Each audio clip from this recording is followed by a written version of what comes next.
U.S. sugar policy is based on the economic principle that supply should reflect demand. Too much supply and low prices put farmers out of business.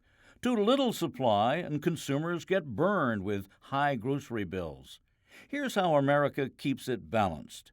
At the beginning of every year, the USDA estimates sugar demand, usually about 11 million tons a year. Then America brings in sugar from 40 different countries we have trade deals with.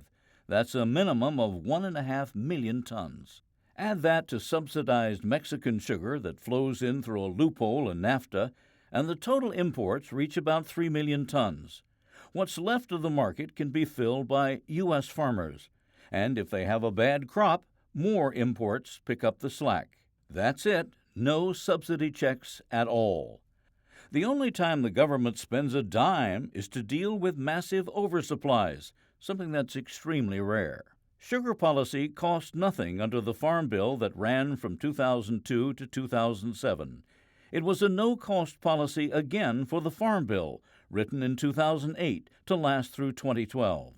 No one can predict the future, but we know that $0 were spent on sugar policy from 2002 to 2012. Not many government programs can claim the same. It might not cost much, but sugar policy keeps unneeded subsidized imports from flooding the market and upsetting the supply-demand balance.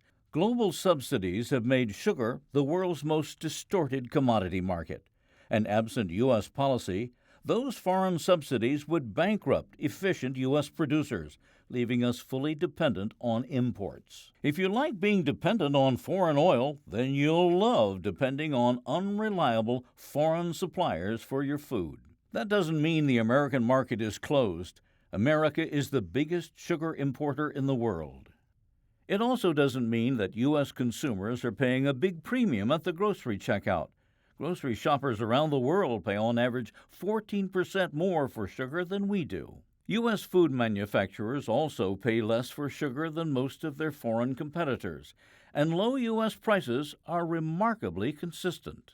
The sugar in a candy bar cost the same in 2013 as it did 30 years earlier. That candy bar, on the other hand, costs 4 times more today. That's not saying everyone loves sugar policy. Companies that make candy bars and other sweets want to boost profits with artificially cheap sugar, no matter where it comes from.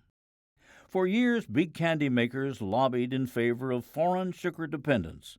Foreign governments would subsidize cheap sugar, they figured. Then, in 2006, they asked U.S. taxpayers to fund $1.3 billion a year in U.S. sugar subsidies. Sugar farmers said no thank you to that handout. Now, confectioners are asking Congress to mandate permanent oversupplies, essentially capping sugar prices at 1980s levels forever. Sugar farmers have a better plan. Continue America's current policy and target global subsidies. Eliminate foreign subsidies. Then eliminate U.S. policy and let a true free market take hold. It's a simple, common sense approach.